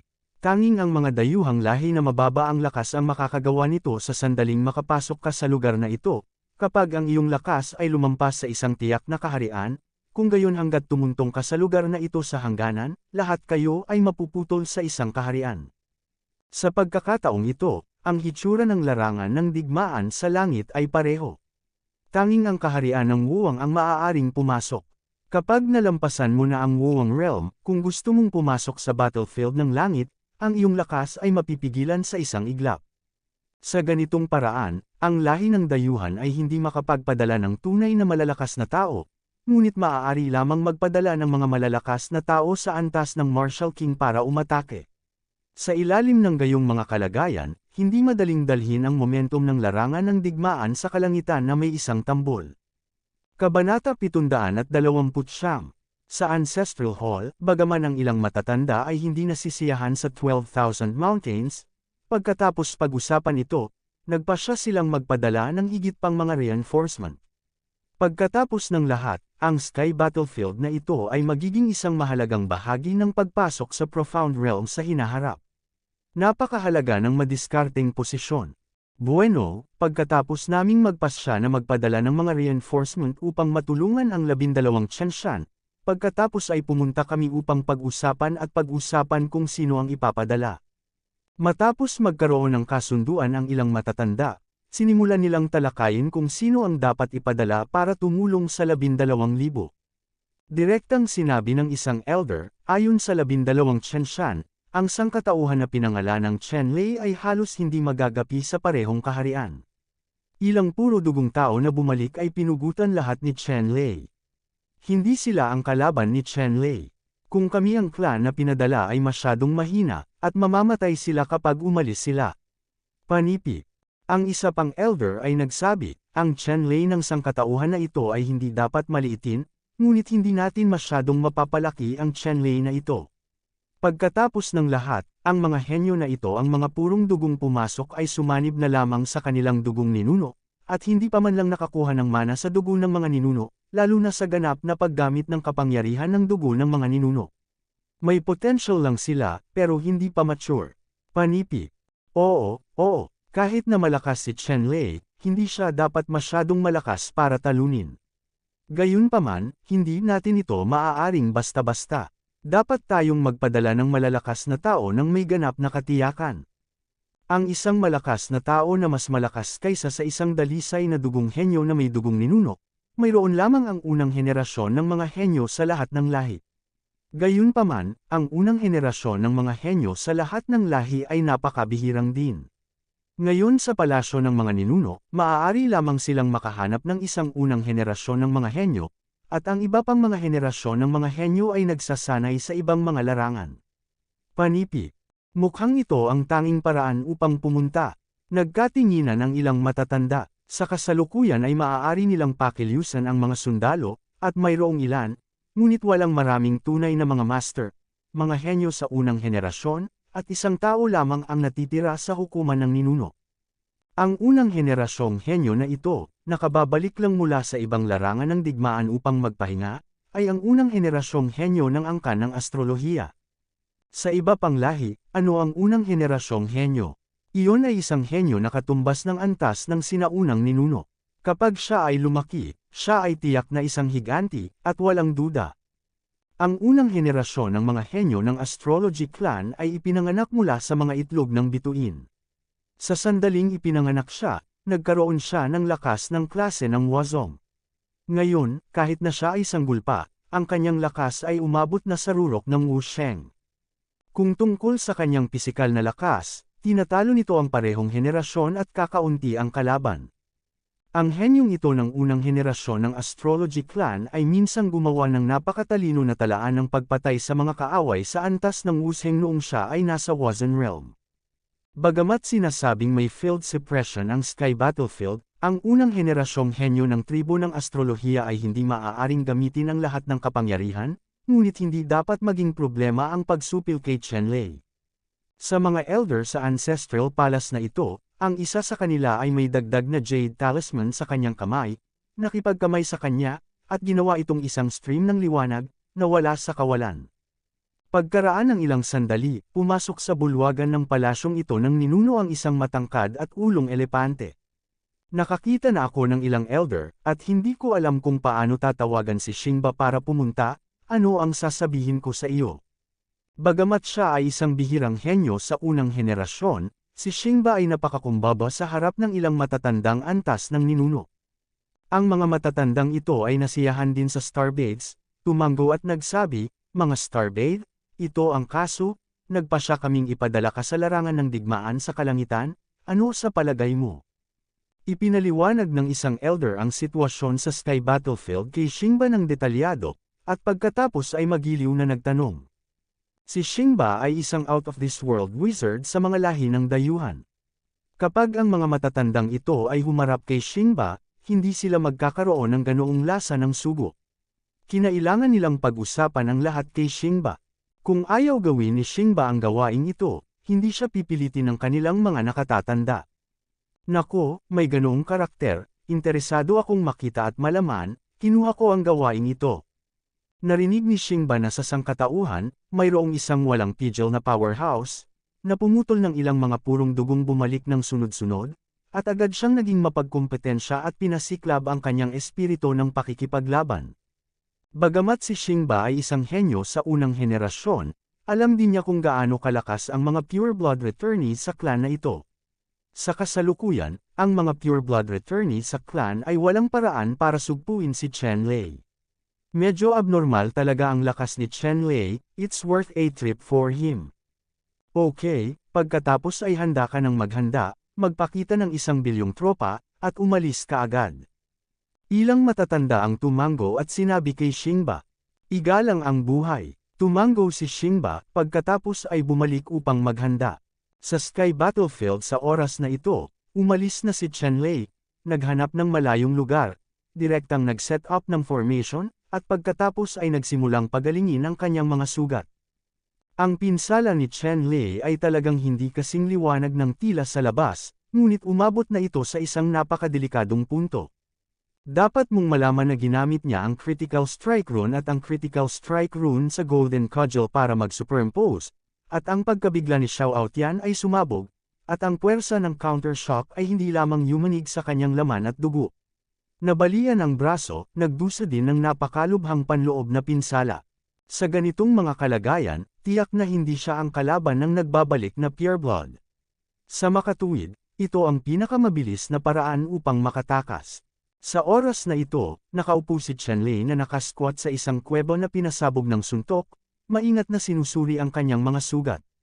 Sa sandaling ito, ang mga panloob na organo ni Chen Lei ay hindi lamang nabasag, ngunit ang mga buto ng buong katawan ay puno ng mga bitik, at ang mga kalamnan ng kanyang katawan ay nabasag na patong-patong, at ang pinsala ay mas mabigat kaysa sa tila sa ibabaw. May ilan pang bote ng potion si Chen Lei sa kanyang kamay, isa-isa sa kanyang bibig, at pagkatapos ay mabilis na pinagaling ang mga sugat sa kanyang katawan sa pamamagitan ng kanyang pagsasanay, pagpino at mga kemikal na kapangyarihan. Bagamat malubha ang mga pinsalang ito, hindi sila mahirap gamutin. Sa ilalim ng pagkilos ng malaking halaga ng Danyon Grade Healing Pills ni Chen Lei, tumagal lamang ng 3 araw para gumaling ang mga sugat ni Chen Lei. Matapos gumaling mula sa kanyang pinsala, lumabas si Chen Lei mula sa pag-urong, naghanap ng direksyon, at sumugod sa diguling. Si Chen Lei ay nagmamadaling bumalik sa digulan nang wala pang kalahating araw. Sa sandaling ito, ang mga dayuhang puwersa na nakatalaga sa labas ng digulan ay nawala ng walang bakas. Pagkatapos noon, dumiretso si Chen Lei sa Digu Ridge at nakilala ang mga elder tulad ni Tai Hengjiang at Xu Feiho. Chen Lei, kamusta? Nang makita ng ilang elder si Chen Lei na ligtas na nakabalik, nagtanong sila kaagad, ngunit alam nila na ilang pure-blood alien mula sa iba't ibang lahi ang inalis si Chen Lei. Wala talaga silang pake, lahat sila ay labis na nag-aalala. Matapos makita si Chen Lei sa oras na ito, syempre labis silang nag-aalala. Sinabi ni Chen Lei sa ilang elder, "Salamat sa inyong atensyon, ayos lang ako." Hindi lang iyon, kundi pumatay din ng 2 ninuno na puro dugo. Nang makita ng ilang matatanda ang mga salita ni Chen Lei, gumaan ang pakiramdam nilang lahat. Pagkatapos noon, nagmura si Chen Lei at ilang elder at direktang bumalik sa kanilang tirahan. Kabanata. Pagkatapos bumalik sa tirahan, tinapik ni Chen Lei ang bronze gourd sa kanyang baywang, at isang puting liwanag ang kumislap. Si Chen Mantang, ang ama ni Chen Lei, ay lumabas mula sa bronze gourd at nagpakita sa harap ni Chen Lei. Ama. Nang makita ni Chen Lei ang kanyang ama, hindi niya maiwasang makaramdam ng kaunting pananabik. Sa kanyang huling buhay, bago siya lumaki, ang buong pamilya ni Chen ay dinuguan ng mga bandidong lobo ng dugo. Gusto noon ni Chen Lei na maging anak, ngunit hindi niya mapigilan. Sa makatuwid, sa buhay na ito, binibigyang halaga ni Chen Lei ang pagmamahal sa pamilya, at ang kanyang mga kamag-anak ang lugar na pinakawalang interes niya, at hindi sila dapat hawakan. Ngayon, pagkatapos makita ang aking ama, ako ay napakasaya. Tuwang-tuwa din si Chen Mantang. Si Chen Lei ay nasa larangan ng digmaan sa kalangitan sa loob ng 3 o 4 na taon. Hindi pa nagkikita ang mag-ama. Ngayong nagkita na sila, natural na naging friendly sila. Lei hanggal na bata. Tiningnan ni Chen Mantang si Chen Lei nang may kasiyahan. Ang pamilya Chen noon ay isang maliit na pamilya na hindi man lang nakarating sa kaharian. Ngunit ngayon, ito ay isang first-class na puwersa, at si Chen Lei ay naging isang sage-level na powerhouse. Ang mga ganoong tagumpay, dati, si Chen Mantang, hindi ko man lang pinangarap. Umupo ang mag-ama at nag-usap. Sa wakas, nagtanong si Chen Lei, "Ama, sino ang umaresto sa iyo, alam mo ba?" Umiling si Chen Mantang at sinabing, "Hindi talaga ako sigurado. Napaka-misteryoso at napakalakas ng mga kilos ng kabilang partido. Sa pagkakataong ito, para maprotektahan ako, ang ating Qingyang sect ay nawala ng mahigit 50 elite na disipulo. Nakaplano na, panipi." Tumango si Chen Lei, alam niyang malamang na wala siyang mahihiling sa kanyang ama, dahil ang kabilang partido ay naglakas loob na makipagsabwatan sa mga dayuhan, paano siya magiging pabaya? Kapag nagawa na ang ganitong krimen, isa itong krimen ng paghalughog sa pamilya at pagpatay sa angkan. Gayunpaman, bagamat hindi alam ni Chen Lei kung sino ang dumukot sa kanyang ama at ibinigay sa lahi ng dayuhan, alam niya ang isang bagay, iyon ay, dapat mayroong isang paghihimagsik mula sa Eighth Profound Realm, nakikipagsabwatan sa dayuhang lahi, o sa dayuhan, lahi. Ang pagpasok sa 8 kontinente ng malalim na kaharian, anuman ang sitwasyon, ito ay hindi isang magandang bagay, ito ay talagang isang malaking nakatagong panganib. Ngunit ang mga kilos ng kalaban ay napakalinis at maayos sa pagkakataong ito, na walang iniiwan na mahalagang pahiwatig. Higit pa rito, si Chen Lei ay nasa Sky Battlefield na ngayon, at hindi siya makakalabas sa malalim na kaharian upang imbestigahan ang bagay na ito. Gayunpaman, kinuha niya ito panatilihin ito sa isip. Sa hinaharap, dapat nating alamin at hukayin ang mga nakatagong kaaway. Pagkatapos noon, tinanong ni Chen Lei ang kanyang ama tungkol sa kasalukuyang sitwasyon ng kanyang ina at ng iba pa, at pagkatapos ay nagpahinga sila. Sa ikalawang araw, pagkatapos batiin ni Chen Lei ang kanyang ama, pumunta siya upang makipagkita sa ilang matatanda upang maunawaan ang sitwasyon. Kasabay nito, sinabi niya sa ilang matatanda ang tungkol sa kanyang ama. Dapat matuklasan ng taksil na si Xuanyu Balo. Hindi ito ang pamilya ni Chen Lei sa kasong ito, obligado din ng ibang tao na malaman ang tungkol sa panggagahasa sa pakikipagsabwatan sa ibang lahi. Nang sabihin ni Chen Lei sa mga matatanda ang nangyari, galit na galit ang mga matatanda. Dapat mong malaman na sa paglipas ng mga taon, anuman ang mga problema ng iba't ibang kontinente ng Profound Domain, ang mga ito ay mga panloob na problema sa loob ng Profound Domain. Dahil alam ng lahat na ang pinakalayunin ng lahi ng dayuhan ay lipulin ang lahat ng nilalang sa 8 kontinente ng Profound Realm. Sa kasalukuyan, may mga taong nakikipagsabwatan sa mga lahi ng dayuhan. Ito ay simpleng hindi mabata. Chen Lei, huwag kang mag-alala, magpapadala kami ngayon ng sulat para maimbestigahan ng mabuti ang bagay na ito. Bagamat ang grupong ito ng scum ay may malinis at maayos na diskarte, palaging may mga pahiwatig. Sa sandaling makuha namin ang hawakan, nasaan man ito. Ang isang puwersa ay dapat hayaan siyang puksin ang angkan. Panipik. Ang mga salita ni Elder Tai Hengjiang ay parang bakal, at sinalita ng may galit. Desperado silang nakikipaglaban sa lahi ng dayuhan dito, at may mga tao sa likod na nakikipagsabwatan sa lahi ng dayuhan. Ang ganitong bagay ay talagang hindi mabata. Ang iba pang matatanda ay nagpahayag din ng kanilang pananaw na agad silang mag-oorganisa ng mga tropa sa pintuan upang habulin ang mga hamak na nakipagsabwatan sa mga dayuhan. Natural, hindi papansinin ni Chen Lei ang bagay na ito, kaya inayos niya ang isang madilim na silid upang imbestigahan ang bagay na ito sa simula.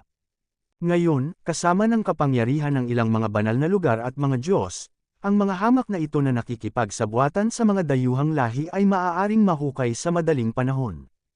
Pagkatapos nito, nagtanong si Chen Lei tungkol sa kasalukuyang sitwasyon sa Dig-uling. Sinabi ng ilang matatanda, Chen Lei, sa Dig-uling, kontrolado pa rin ang lahat. Kinuha namin ang iyong payo at hindi kumilos ng padalos-dalos. Gayunpaman, isinama si Simayong at ang iba pa nang lumikas ang lahi ng dayuhan. Kasama ang hukbo, habulin at patayin sila. Panipik. Matapos patayin ni Chen Lei ang 2 purong dugo na sina Yin Jiuzo at Xiao Aotian at bumalik sa lahi ng mga ninuno ng dayuhan, inutusan ng 12 Chenshan na umatras ang alien army na kumukubkob kay Tai Guling. Sa overthrown, nakita ni Simayong at ng iba pa ang mga alien na umaatres at sa tingin nila ay magandang pagkakataon ito para saktan ang mga dayuhan. Hindi sila nakipag-usap kay Tai Hengjiang at iba pa, at pinangunahan ang malaking bilang ng mga tao upang habulin at patayin ang dayuhang hukbo, nakaraan. At ilang matatanda tulad ni Tai Hengjiang, Chu Chaochun, matapos malaman ang balita ng pag-urong ng mga dayuhan, bagamat sila ay naduraj ng puso, ito ay isang magandang pagkakataon upang seryosong saktan ang mga dayuhan, ngunit ang mga matatanda ay sumunod pa rin sa mga tagubili ni Chen Lei. Siya ay kumilos ng padalos-dalos, ngunit damaykit sa likod ng mga buto ng emperador. Narinig ni Chen Lei ang mga salita ng ilang elder, At nagsabi, ilang elder, totoo iyan. Bagamat nakapatay ako ng 2 ninuno na puro dugo ang lahi ng dayuhan, may lakas pa rin ako at hindi ito madaling kainin. Bumaba ka, ito ang Sky Battlefield, basta't masisiguro natin na kalahati nito ay nasa ating mga kamay, sapat na iyon.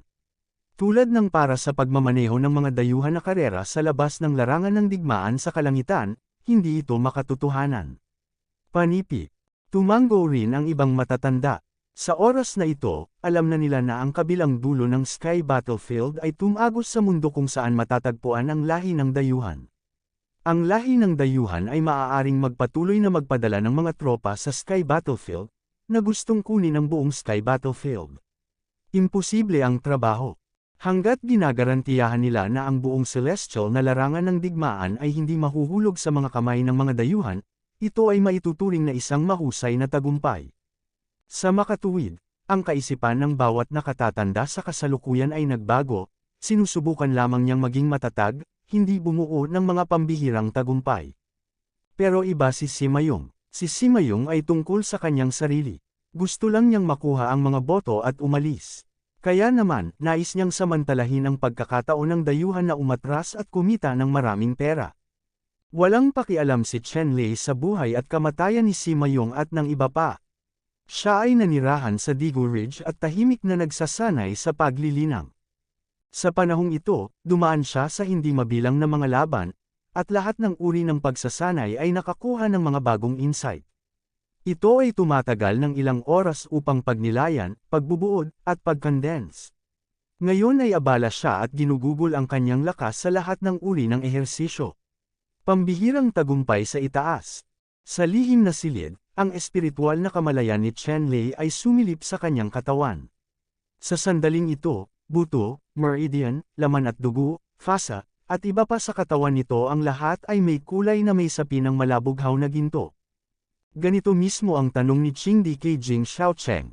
Tanong ni Qingdi kay Dao Jing, ang pinakamataas na kasanayan na iniwan ng sinaunang Qingdi, ay maaaring masubaybayan pabalik sa sinaunang panahon. Ang hanay ng mga pagsasanay na ito ay pinagsasama ang 10,000 paraan. Sa makatuwid, posibleng pagsamahin ang Xuanwu Scriptures, Lady Scriptures, at 9 Heavens Below Ju. Sa sandaling ito, kahit anong martial skill ang ginagamit ni Chen Lei, ito ay batay sa tanong ng Qing Emperor na si Dao Jing.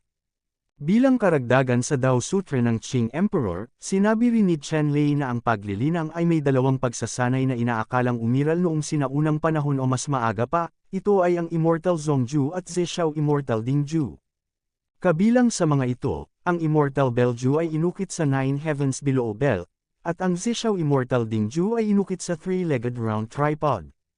Ang kapangyarihan ng 2 set ng pagsasanay na ito ay hindi mas mahina kaysa sa kapangyarihan ng Qing Emperor's Question ng Dao Sutra. Hindi kailanman nagkaroon ng pagkakataon si Chen Lei na magsanay ng paglilinang. Ngayon, gusto niyang maglaan ng oras para mag-aral at palakasin ang kanyang lakas, dahil palaging nakakaramdam ng krisis si Chen Lei.